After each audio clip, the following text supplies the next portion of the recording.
West is not as kind of these tectonic plates which are some sort of colliding with each other, but really an abbreviation for complex heterogeneous entities which are being policed and with very fuzzy boundaries. And those boundaries, and drawing on those boundaries, is what creates the conflict. And in this current situation, the conflict is being created for particular reasons, that there is a tension that people do feel in terms of Islam and the West. So you don't think it necessarily has been fired by the long fuse over the last 900 years? I'm exaggerating and simplifying just sure. Because this is a conversation, but you don't see that. You see it as something much more inflamed by the last 30, 40, 50 years. I'd say probably the last 100 years or so, last 70 years. I think that isn't to deny that historical thing that Hamza was talking about. I think that exists. But it's a bit like saying that, for example, what happens when Germany and England play football? Suddenly memories of the Second World War are evoked. And between that doesn't mean that constantly, Germany and England have always, in conflict with each other. I mean, previous to the First World War, the royal family in Germany and Britain were actually quite close in many ways. So it seems to me what we're seeing is how memories are being used to give depth to conflict rather than the actual historical record, which is actually very mixed. William Dalrymple, what do you see as the source of the tension? And could, as Hamza brought in the historical perspective, we can bring in the idea, the notion, that the fact that for several hundred years the Islamic scholars took over Hellenistic learning, they transferred it to the West. Without those 600 or 700 years, the Western Renaissance would not have been possible. They carried through and improved on and refined and changed algebra, mathematics, astronomy, all sorts of medicine, and so on and so forth. So you very much see an intertwined population, a great vision of Cordoba with Jews, Christians and Muslims learning together in this great city of the Middle Ages. So in one sense you could say, well, this is strange. They were doing okay with each other. I think you can easily overemphasize the crusader, the conflictual element in the relationship between Islam and Christianity. Certainly it was there. But there have been so many periods when the two have come together peacefully. And in many of the great periods of the most sublime literature, the most technological sophistication have happened in those points of contact. In Islamic Spain, you mentioned, Islamic Sicily. And it's a two-way process, too. I think it's very important to remember Islam's debt to Christianity. Islam grew up in what was then a Christian Near East. And a lot of the very basic conventions of Islam come from Christianity. Ramadan, which at first seems a very alien, Islamic, foreign practice, is in fact nothing more than the Islamicization of Lent. If you see how Eastern Christians fast during Lent, they do the all-day sunrise to sunset, not touching food or drink. The Islamic way of praying with its prostrations is very, very close to the pre-Islamic Syrian Orthodox way, which if you go today to Eastern Turkey, you see them bowing and prostrating in pewless churches that look exactly like mosques. And this goes on and over and over again. Minarets, the first minarets, are square church towers in Syria. So it isn't just a situation of conflict, and it isn't just a one-way stream from Islam to the West. It's a very deep and intertwined relationship. The only thing I ever learnt about Islam at school, even though I did both theology and history, was the Crusades. That was the only time I ever came into contact with it. And I think it's very important to see that this is a very complex and very intertwined relationship. Jonathan Friedland, can I come to you now to answer the same question, really? Where do you see the causes and the sources of the clash? What historical roots do you find, if indeed you find any? Well, I think they are there, but I feel about this whole relationship that there's something sort of unrequited about it. There's something imbalanced about it, and it relates to something that William was saying about the absence of Islam from his own schooling and from mine as well. And something Hamza was saying too about how the Islamic world seems more aware of history than people in the West. And maybe the result is that what you get is this sense that we're hearing across the Arab and Muslim world now a sense of clash or conflict with the West, that the West is against it, which has a whole lot of historical evocations, just as you were saying, that can be stirred up, either going back 900 years in the Crusades, a few hundred years ago to the turn back of the Ottoman Empire outside the gates of Vienna, or the last century of colonialism. So they can feel as if there is a series here, a pattern here, a historical tension between West and Islam, whereas I feel on the Western side, actually, there's nothing like that, partly because of ignorance. People just haven't thought about Islam that much. They're not really that aware of these centuries of history. And in an odd way, you'd think, well, maybe perhaps that's a benign thing. In a funny way, that's almost part of the problem, because there's a lack of respect contained in that, because it doesn't even regard Islam as this sort of equal enemy, let alone as an equal. And so there's something, I feel, of surprise in the way the West has reacted to this. What have you got against us? And you hear it in both President Bush and Tony Blair when they say Islam's a peaceful religion, we don't have any grievance against it, not thinking, well, how does it look at the other end of the telescope? So there's something of the unrequited, not exactly love affair between these two. It's a really good point, because I think, I don't think people understand the extent of humiliation that the Muslim world has been. And in fact, Osama bin Laden mentioned that. We've been living in humiliation for 80 years. And I think the aggression of the Nazi Germany was a result of the humiliation that had occurred after World War I, the Versailles Treaty, the humiliation of the German people. I think it's, in a sense, a testimony to the patience of the Muslim nations that they really have felt this incredible humiliation. Another aspect of it is that the Muslims were a very successful religion. Islam was an imperial force almost right from the start. The Muslims are not comfortable with being objects. They've been subjects of history throughout the vast majority of Islamic history. And I would like to add one other thing about the fact that we are post-Christian in our worldview. Generally, the cosmology of the West is secular humanist. And I think that while Muslims see a crusade, it's not so much a religious crusade, it's more of a commercial crusade. Because I think instead of sending missionaries now, the West tends to send McDonald's executives to set up accounts in the Muslim world. So Can I come to you, Salman, now, just to maybe draw, perhaps to a close, the longer historical perspective, though. After the Enlightenment, 18th century Enlightenment, again, this is broad, Western society became notably more secular, science, the idea of progress, and revolutions had taken place, a political revolution towards democracy, the industrial revolution, the religious revolution towards each man can seek his God in his own way, intellectual revolution, Darwin turned the world upside down, that sort of thing. Is there a feeling that Islam did not, having been, as it were, equal, I'm sorry about the simplicity of this, in about 1700, 1750, is there a sense in which by not participating in that, there was something of what Jonathan was saying, somehow they dropped out of the picture? I think one of the things you've got to remember is this, that when the Enlightenment took place, and when you talk about all of this kind of major transformation which Europe undertook to industrialization, to this kind of modernized society that we more or less understand now, there weren't many people, not just among Muslims, but Chinese, Indians, who actually took it seriously in the first instance. I mean, you've got so many kind of accounts of these clockworks and gadgets being sent to these courts of the Chinese emperor and then sending them back. What use are they to us? So the first thing is that it wasn't that obvious that something major had happened. Secondly, and what happened is this, once it became very clear that this technical revolution had really changed the relationship of power in the world within Europe, I think Europeans came to worry about how to explain this. And like most successful people, you tend to see this in terms of your own virtues. So the quest for the European miracle now turned upon, what was it so specific about Europe? Was it found in its culture? Was it found in its geology? I mean, all of these accounts have been written, which have tried to explain this transformation.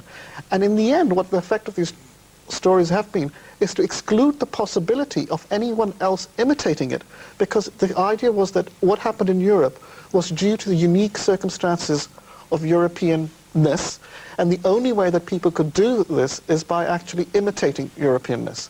And that in itself already set up a frontier between what people had to decide. So to be modern, you had to become European eventually. And that's why, for example, you have Mustafa Kemal introducing an act banning the wearing of the fez. Somehow there's a relationship with the headgear that you wear in iron and steel production. Now obviously it sounds absurd to us, but this is seriously believed, that somehow if you don't imitate Europeanness, whatever that may mean, it's a very complicated term, you will not be able to achieve whatever Europe has achieved. What you're hearing there, I think, is the roots of what is a current problem. There seemed to be only one model of modernization in the world that to be in the 21st century was to globalize, to get McDonald's and Nike and the rest of it. And so you have globalization seem to mean only Americanization.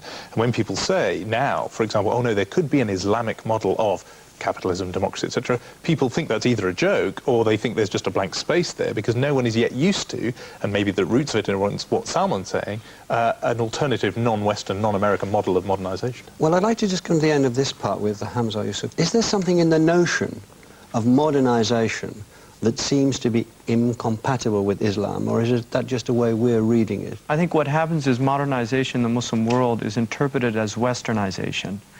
And that's where you get a serious conflict. Islam, in no means, I think, has a problem with the achievements of human beings. However, I think that in some ways, in the West, achievements have been seen in this scientific milieu of progress, in a sense, abandoning religion. I think a lot of our scientists see it as that we're moving into a stage beyond religion, whereas for the Muslims, science and religion, in a sense, science is constrained by religion.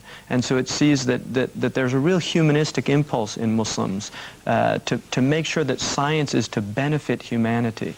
Is there a sense in which we have got, as Jonathan said earlier in the discussion actually, we think we're sending out one message where another is going out. We think the West is sending out a message of freedom, equality, democracy, fine living, women's rights and so on. And in fact, what is being received is decadence, mere consumerism. Propping up horrible regimes. Yeah, propping up horrible regimes. Yeah, I mean, I think this is something we may well get onto, but the experience of globalization or modernization in Arab and Muslim countries is not how we might imagine it could be. I mean, the writer Farid Zakaria has talked about a globalization you can see, but you can't touch, meaning that what you have is, yes, the exploitation and the sweatshops and the McDonald's, perhaps, but you don't have the rule by law, perhaps freedom of expression, multi-party democracies. You don't have the things that we regard as basic. And so what you see is, yes, there's corrupting influences, the things that many of us regard as the price, the downside of our own liberties and modern freedoms. They seem to be, it seems to me, having some of the price and none of the benefits. No, I think it's even more sort of extreme than that. I think one of the effects of colonialism demonstrated that you could have liberal democracy at home and tyranny abroad. I mean, the colonial empires were most of the times at the same time where you had certain kind of democratization in Europe, in societies. So the fact that you can have this, idea of democracy and then have tyranny abroad is something that isn't inexplicable to most people in the Muslim world. Muslims have really, I think that's a really important point that Salman's making. One of the signs that I saw several times in Pakistani things, human rights for you and tyranny for us. And that is a definite feeling in the Muslim world, is that there's a type of hypocrisy or double standard that the West plays. On the one hand, it espouses all of these wonderful Enlightenment ideas, which are in fact, more often than not, very compatible with traditional Islamic understanding. They really are, if people understand the Islamic tradition. We've got to take a break for a couple of minutes and we're back to continue this discussion. Hello, in part two we'll look at the internal dynamic of Islam. I'll start again with you, Hamza. You said that Islam was hijacked on September the 11th on that plane as an innocent victim. So do you think it's a mistake to associate this attack with Islam? I think that what I really meant by that is what happens when religion is used in the West for extremist purposes. For instance, even in Japan with the Buddhist sect that use sarin gas, I think nobody in the West, because there's a general knowledge that Buddhism is a pacifist religion, nobody associated that with Buddhists. They just saw it as a freak incident. I think the same is true in America. There are terrorist activities done by extremist Christians, abortion clinics that are bombed, things like that. Nobody in the West associates those with Christianity because they know that generally Christianity does not teach that. Whereas unfortunately, because there's such profoundly deep misconceptions about Islam, when these events do occur, many people in the West do in fact regard these events to be somehow intrinsic to the Islamic military. But there is an explanation for that, which is that you're right about the abortion clinic case, but if then the streets of Christian countries were filled with demonstrators wielding placards saying, we support the person who organised this, he's our hero, he's our champion, bearing his face on placards, people would then think, oh, I see, there is some read across from the motives of these people to the wider Christian world. You'd begin to think there's a link. Equally, if those Christians who destroyed the abortion clinics were not denounced by Christianity's leading clerics, who did not say, this is nothing to do with us, who did not gather in some formal convocation to formally ostracize the perpetrators of that, then you'd begin to think maybe there's some link. And my worry about the Islamic world is that, firstly, I know there have been absolutely individual senior clerics who have denounced September the 11th, but the fact that there has not been that formal move to gather in convocation, to gather collectively, to ostracize Osama bin Laden, say this is nothing to do with what we're about. You've done it a bit in what you've written, but others, it seems to me, have not done it in that collective way. Inevitably, people are going to think, and most importantly, the millions of people who seem to be supporting it across the Muslim world, for all the reasons we've been talking about, those two things combine to make non-Muslims, who admittedly know all too little about Islam, think maybe there's something Islamic about this rather than just a rogue one-off element. But I think the media I think the media has some responsibility here, because the media puts a magnifying glass. If you look at Pakistan, a rally of 15,000 people, we could get a rally of the National Front in this country that would have some very extremist views. The same in America. I mean, we could get some very extremist views. If the media shed its light on those groups as somehow being representative of the West, I think people would be horrified in the West. I really think the overwhelming majority of Muslims were as horrified as anybody else, and in some ways more so, because their religion was associated with this. So I can't agree with you. I just think Jonathan, come back. It's just the thing, and again I say it as not as more in sorrow than in anger. I mean, it is something that worries me, because there is that polling, for example, in Pakistan. I too wanted to believe the TV cameras have gone for the handful of people and magnified it. But there's polling that shows 80+% support for Osama bin Laden. Not actually, you're right, for the specific action of September the 11th. They don't, I would say, first of all, that most people in the non-Arab world, they don't understand. He speaks in Arabic. They don't know really what he's saying. They see him, he's a very romantic character. He's wearing the traditional garb of righteousness and piety. They see him as a man who gave up $300 million to live in a cave, to sacrifice for righteous cause. He was seen as a freedom fighter by the Reagan administration back in the 80s, and he was a hero in Saudi Arabia for doing what he did in repelling the evil empire from Afghanistan. So I think people have a hard time dealing with the fact that somebody could go down the wrong path. What about that formal denunciation, though, that kind of... I think there has been. I really do. And I think that it's unfair to say that there hasn't been. There has been a formal denunciation. I think, unfortunately, there is elements within the Muslim world. I'll give you an example. A Saudi Arabian friend of mine said that he was asked by somebody, what was the initial reaction? And he said the initial reaction was, in a sense, some people had this initial reaction of, you know, yes, this is a good thing. And he said, but when the contorted faces of the victims came, it came home to them. It wasn't a video game. It wasn't a film. It was something very profoundly horrifying. And I think that they were shocked. So there is, unfortunately, in the Muslim world, there is a sense that they're at the brunt of misguided foreign policies. There is a lot of aggression towards America. I'm not going to deny that. I think theologically it's quite clear that anyone that tries to use Islam to commit terrorist acts is entering the field of heresy. The Quranic injunctions for the conduct of any sort of aggression or war are very, very clear. There must never be any non-combatants killed. War must be declared. Women and children must be protected. And this is, is far, far more clearly expressed in the Quran than it ever is in either the Jewish or the Christian scriptures. And so to try and use Islam as a and the Quran as a legitimizer of terrorist acts is simply heresy. I mean, Hamza knows this better than I do. Absolutely. But I think you're missing the point here. I don't think the issue is theological. The issue is political. And all of this debate is predicated on the notion that we know what terrorism is. Most Muslims would actually argue, the first point, well, what actually constitutes terrorism? Is terrorism simply a euphemism for what the United States or its allies do not like, political violence they do not like? Or is it actually something more substantive? And that's the first argument. Yeah. That whenever you actually put this point to them, the first thing they come up with is a series of, well, what about? The 500,000 people who are dying in Iraq because of the sanctions regimes, the fact there's daily bombing in Iraq. What about all the Palestine? What about Kashmir? I mean, you could go through this very long list. So the question is this about terrorism? Then what is the definition of terrorism? And this is where I think we really reach a point here. Is there actually agreed definition of terrorism which transcends simply the United States and its allies? And these allies also include the governments and the senior ulama to some extent. That's why you don't get these kind of idea of holding a convocation where everyone will come together and denounce it. It won't make any difference because Muslim people are not stupid necessarily. In a sense, they realize that these governments speak for themselves, or they are actually, many of these governments are heavily implicated.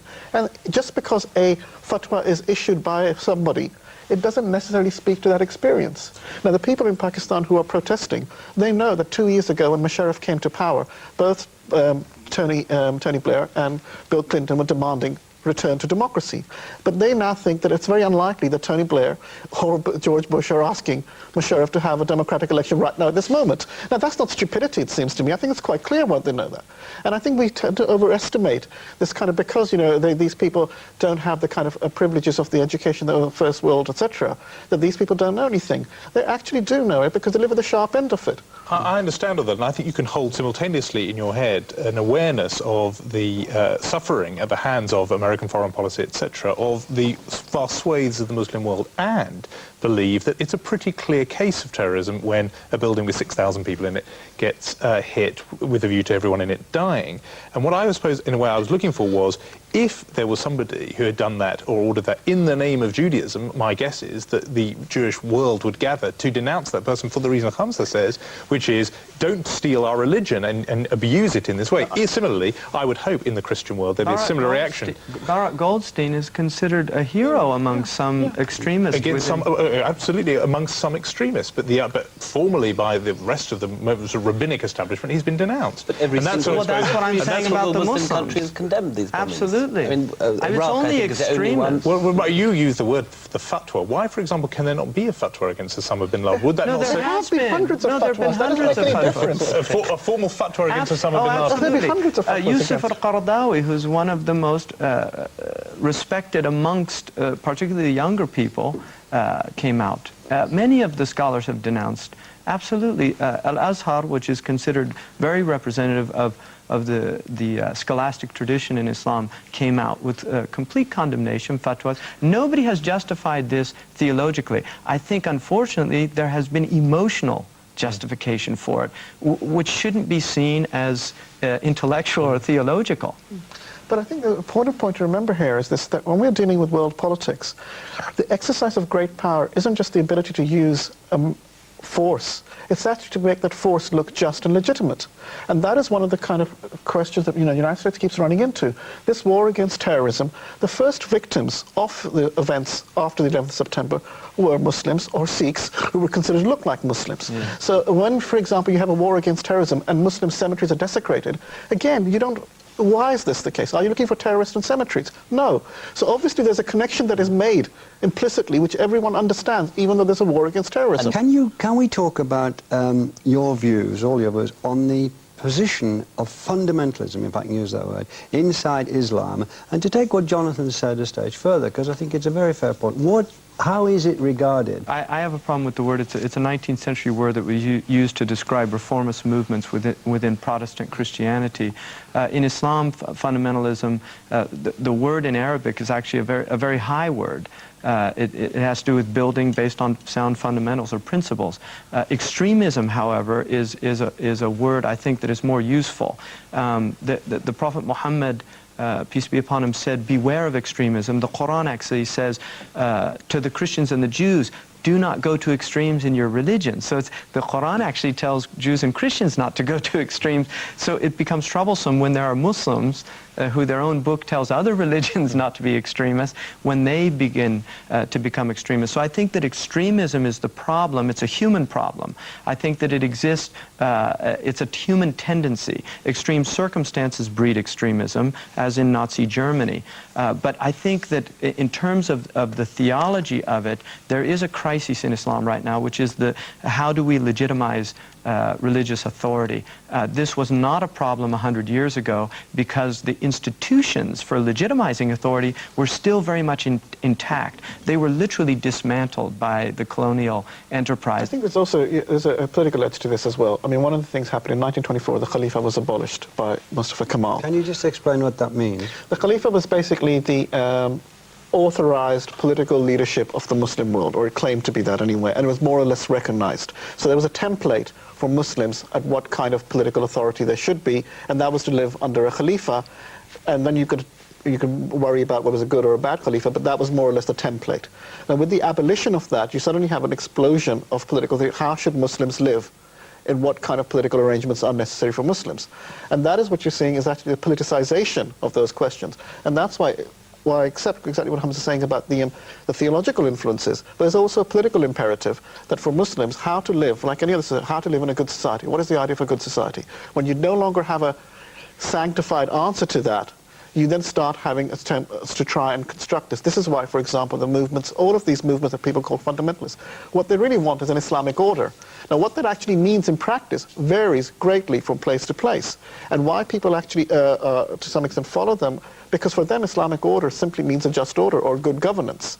Now, it's the practice of putting that there, putting it into place, which becomes very, very complicated. This strikes me as very interesting because it seems to me there may be an answer here to my earlier question, because if one of the problems which both of you are describing in the Muslim world is an absence of an accepted authority system of a kind that I would understand in the Christian world, for example, then maybe the individuals you named are able to fire off these fatwas, but they're not universally accepted in the way that I would understand maybe applying a kind of more formal hierarchical model from some of the other of the world's great religions. But it seems to me this might be a wider problem for Islam, that it doesn't have there's a leadership vacuum, is in a way what you're describing. No, this is a major problem. Another aspect that a lot of people aren't aware of is that traditionally in the Muslim world, the best intellects went to Islamic studies and theology just as in the West. Now, we still have quite significant training, theological training in the West here. I mean, we have some very serious Christian thinkers still. However, in the Muslim world, the vast majority of intellects now go to medicine, go to engineering, and these type of elements. It is the result of that the kind of collective ostracism of terrorism, Al-Qaeda, Bin Laden, that in a way, and I think a lot of people in the West are looking for, is actually impossible to ask for from the Muslim world. Well, there's no such unity of the Muslim world. I mean, firstly, even if you had, I mean, why isn't there a Muslim unified speaker? You assume that if there was a Muslim leadership, it would be a leadership that actually would collaborate and would actually be able to cooperate. Yeah. As a crude analogy, like a papacy. There's not only the papacy, there's the priesthood in Islam. I think, No, but I wouldn't ask for an individual, even though there wasn't a priesthood. Last time there was a de facto, last time there was a de facto leadership, in a sense, was Ayatollah Khomeini. And the problem here was this, and he certainly had his supporters outside just the Shia circles. So the problem here comes down to it is this: is it possible to imagine a leadership of the Muslim world, which will be recognized as a leadership of the Muslim world by non-Muslims, which can also be anti-Western, for example, can say, well, actually, we don't agree with the foreign policies and things like that. And these are the kind of complicating issues that you can't keep removing this question simply to instances of what the texts say or what happens in theology. These are actually political questions which are politically founded. I agree with that too, but I'm afraid it's one of the other things I've sort of picked up in just conversations I've had. The sense I'm getting is a lot of clerics or theologians or students of this would make a theological judgment similar to the one you made, which is that it's a gross distortion, etc., but feel frightened for political reasons of saying that, because they do not want to be on the wrong side of what is a growing trend, particularly among the young of the Arab and Muslim world, and they do not want to be less radical than the man who's now the current champion of this movement. Okay, we'll be back in a couple of minutes.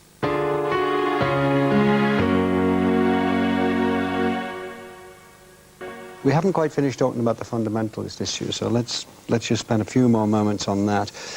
Given the scholarship, the leadership in a theologically guided society have been, as it were, not wiped out, but almost wiped out, over the last 100 years. Given that, do you think that that has allowed free rein to the fundamentalists and that they are now the driving force? There is, I'm sorry to be, nothing to stop them. They are taking over, and if that's right, what are they doing with this takeover? I don't think they are the driving force, to be honest with you. I think Oliver Roy's book, The Failure of Political Islam, is an important book in that he was already seeing the decline of this. Unfortunately, this situation that we're in now is in a sense reviving this, which to me is tragic. I think that the vast majority of Muslims are a silent majority. They haven't stood up and been counted. But I really do feel that the majority of Muslims are as troubled and frightened as well by what's happening as Western people. I really believe that. But it does seem to the West, and a lot is, you know, we all know that things exist on perception as well as reality. It does seem to people in the West, and maybe the media is distorting it, and so on and so on and so forth. Never mind, it does seem to us that when we see what is going on, it is the fundamentalists that we're seeing. That's a fundamentalist agenda. Now, is that completely wrong, Salman? No, I think, again, I mean, this is one of the problems we have with language. I mean, like as I mentioned, fundamentalist has particular connotations about literalist readings and things like that. And of course, there's a variant in that. Most of the groups that we, for example, used to call fundamentalists, like look at the Iranian Revolution. Now, in many ways, what's happened in Iran since the revolution, you actually have a working election system. You have, until the last election, more women in Iranian parliament than you had in Britain. You have many kinds of things that people don't know about. Now, at the same time, you have something like Saudi Arabia, which is considered to be non-fundamentalist, even though it doesn't allow women to drive, and the difference between the Saudis and the Taliban in terms of their interpretation of Islam is very narrow. So the question, again, comes down to what we understand by fundamentalism, again, tends to become colored to whether it's a political agenda, whether it opposes a certain set of ideas and ideals. For example, why is it that Hezbollah has so much support in southern Lebanon? Because they carried out a war against occupation. You can't just dismiss these ideas and simply say, well, these people are wrong.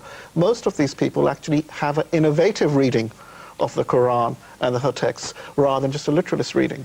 Well, before we go on to see what we can do about it, you made a point, William Dalrymple, I don't know if it was in your book or an article, but you certainly made it, that the talk about East-West is rather undermined by the fact that Christianity, and I would have thought Judaism too, could be described as Middle Eastern religions. So the three great world religions we're talking about, Judaism, Christianity, and Islam. And I had a discussion yesterday with three people, each of us talking about Joseph, and it really was, one was a Jewish Englishman, one was a Muslim Englishman, was me, and they said, it's my Joseph, no, it's my Joseph, it's my Joseph. It's all of our Joseph. Yeah, but That's the point, it is all of us. Yeah. And what does that give us then? If we go in from that point of view, what does that do in terms of tempting this process of unifying? I think it's very, very important to take in the fact that we're all converts to Middle Eastern religions. You were asking how much can you take Jesus to be God and how much is he man? And the endless variations. The Aryans believed one thing, the Nestorians believed another, and Islam's attitude to Christ was very, very similar to the Aryans and the Nestorians. Hans Kuhn actually said that in some ways Islam is Semitic Christianity. Absolutely. I'm sorry to be the sort of negative voice here, the party pooper at this table, because that's usually used as the way in for a benign message of world unity. We're all children of Abraham, and the Prime Minister used it in his famous conference speech. I'm sure that's such a positive way in for this reason, which is there's no war more vicious than a civil war, and there's no people who argue and fight more viciously than members of their own family. And the idea that this is somehow we're all from a very narrow patch of the Middle East, which all these three religions are, actually to me seems a recipe for even more suffocating and tension and conflict. Actually, we need to have this, in a way, the distance, or the respect rather, that comes with some distance, to say that's you and that's what you do, this is us, this is what we do, and we respect them rather than sort of cramping up against each other in the way that being a sort of a fratricidal family.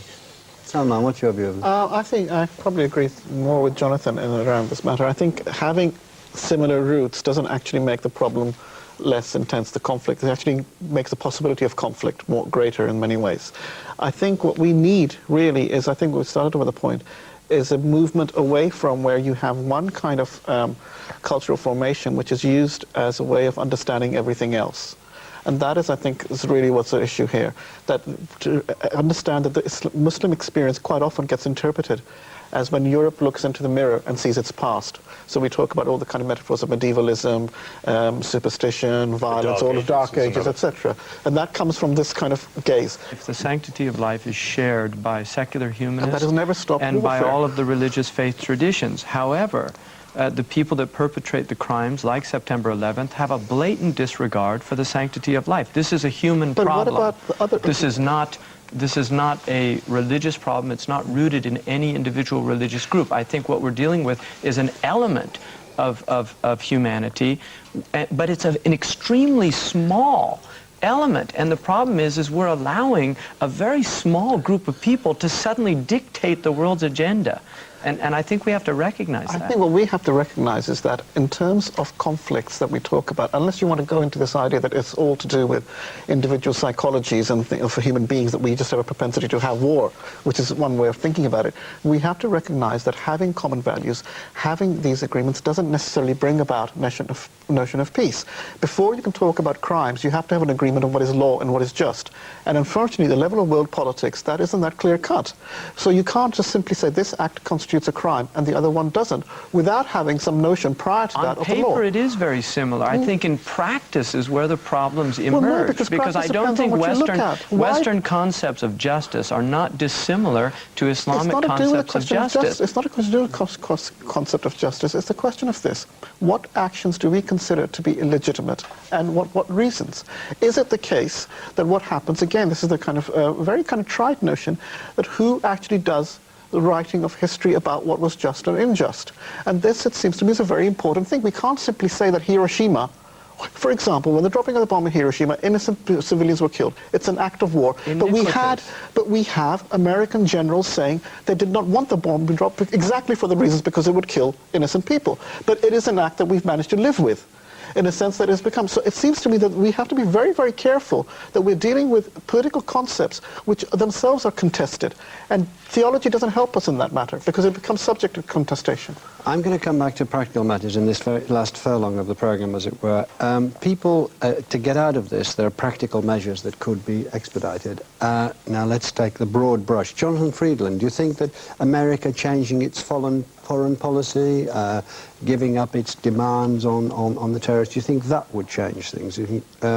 There is a view that, look, American foreign policy is at least 50%, maybe more, to blame for this. Change the foreign policy, change the situation. Yeah, this is the view, quoting Mao, that, you know, you can't catch the fish, but you can drain the sea in which they swim. And the sort of sea of grievances that enable or lead people to be recruited to Osama bin Laden's banner are really more or less the three demands he made. I mean, he didn't phrase them as demands, but an end of support for Israel in its occupation of the West Bank and Gaza, although I think bin Laden would like to see Israel eradicated from the map altogether rather than just that. But let's say that. Second, American troops out of Saudi Arabia. And third, an end of the war on Iraq. Now, the interesting thing is all three of those actually have good arguments on their side anyway. The problem is they've now become bin Laden's shopping list, and I just don't see how the United States or actually anybody else in the so-called world community can be appearing to jump to his tune. I mean, the settlement that has taken 30 years in Northern Ireland may, in a way, reflect what was on the shopping list of the IRA 30 years ago. But the very fact that it was on their list meant it took 3 decades for it to happen, because otherwise you look as if you're giving in to terror. So I think there's a real problem there. The other thing I would just add very practically is something that can be done, is that people are in the so-called West are going to have to learn about Islam. I'm looking for practical solutions now as we enter this thing. I mean, I'm looking, I mean, that's ridiculous, but I think we should try to move towards that, right? If you said to Bush, look, if you 3 things you could do, if you could do anything you wanted and they would happen within a year, 6 months or so, these are the 3 things you should set off doing. What would they be? I think that they would be so impractical as to waste my breath saying them, really? So I'm not going to. But what I would like to see... That suggests a certain hopelessness. Well, I don't want to be hopeless. I have 4 children, and like many people, I want a future for them. I don't want to see the world descend into a conflagration that, once it gets out of hand, we can't put out the flames. And in a sense, we are pulling a genie out of a bottle that might be very, very difficult to get back into, and I think we should all be deeply aware of that. If I did say anything, I would say that business as usual has to stop. I really believe that the politicians have to, the Christians would call it metanoia. They have to make a repentance. I think that they need to, in Greek it means change your mind. And I think that the Machiavellian approach to world politics is no longer viable after September 11th. So that's what I would say. What are its practical manifestations? The type of spin, the type of cynicism, the type of damage control, the type of Will's in America called Palestine. He said, Palestine is not a problem because problems have solutions. Palestine is a mess, and messes are managed. I think that that type of approach, a cynical approach about human conditions that affect millions of people is no longer acceptable. So I would say that there has to be a deep change, and I would hope that we reject Samuel Huntington's Clash of Civilizations. It's an unacceptable, untenable proposition. Can I just drop in one thought about that, which is that often we focused, I think, on, and I did in my answer to your question about what the West should do. Part of this process, and I think we're hearing it from the two Muslims around this table, is a process of introspection in the Arab and Muslim world. Partly there is a force to blame in the sense of American and other colonial powers who stopped those countries getting democratic open regimes and societies, but to wonder why it is that across that whole swathe of the world there aren't yet the democracies, the open societies, etc., that have been allowed to grapple with modernity. I think there's a large amount of blame on America for propping up these vile regimes, but there has to be some soul-searching on both sides of this process. Yes, I agree wholeheartedly. For example, in Algeria, when the FIS won an election in '94, the military junta suspended the election. We did not have a major complaint about democracies. You don't have demands for democratization in Saudi Arabia being initiated by the United States. Now, for example, the complaints about the Taliban regime and its misogynist policies is coming out. But what similar policies have been operating in Saudi Arabia for many, many years, you could argue. Similarly, like a but that is the kind of thing I'm talking about. People are not going to tolerate that much longer, I think. But I think the problem really comes down to is this, that you ask why we don't have democracies in there. I think the question is, what does democracy actually mean? And I think perhaps one we should recognize that perhaps in many of the so-called third world, democracy may be a tainted currency because it has always been possible for some countries to enjoy democracy at the expense of others having to endure dictatorship. And perhaps that's some of the things that we need to get away from. William Dalrymple. Well, I think there's been a denial in the US that, you know, that Middle Easterners dropping bombs in America has anything to do with American Middle Eastern policy. And the thing which, you know, the wound certainly that seems to be felt most keenly across the Islamic world is continual and often ridiculous support by America for Israel. When you see America vetoing resolutions to send observers even, just observers, to see what's happening to the Palestinians, when America steps in and uses its power to veto something so completely controversial, when that happens over and over again, when they see it being funded, this is the wound which suppurates most widely. Which, I mean, the thing about the US troops in the Hejaz, that's a specifically Saudi grievance. I've never heard people in India complaining about that.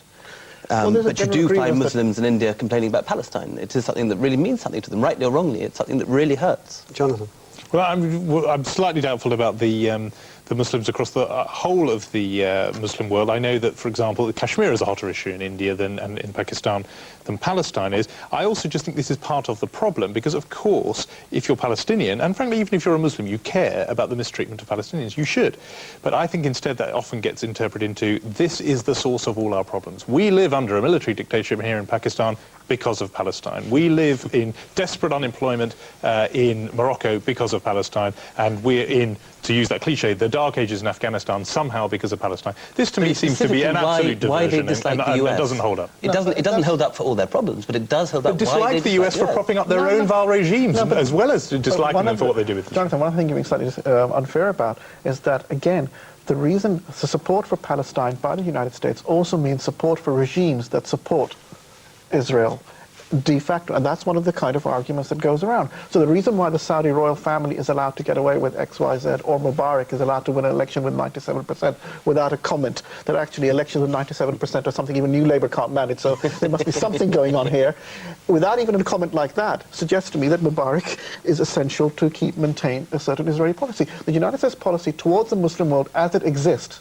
largely is concerned about its relationship with Israel. See, again, I'm afraid that's just It's a delusion, because It's not a obviously delusion. it has an oil interest across the whole of this vast region. Well- You're right, the support for Israel is part of it, but it props up Saudi Arabia, not because of his support for Israel. Saudi Arabia is no supporter of Israel, I'll break that news to you. It's about oil. And of course America props up those regimes. That's bad enough. You don't need what I think of as this slight diversionary tactic, which I admit, I think William's right. It's huge in the Muslim world. I slightly question how wise it is for a world that, from everything we've heard from Hamza and you, needs desperately some soul-searching and a process of change I think, to just latch we onto do this on one all issue. sides. I think the West, we need to become introspective in the West, Of course. and I think Muslims need to become introspective. I really think we all need to take a good look in the mirror, you know, as a global community. Well, we have to end somewhere, and that's a good place to end. Thank you very much, Jonathan Friedland, Salman Saeed, William Dalrymple, and Hamza Yusuf.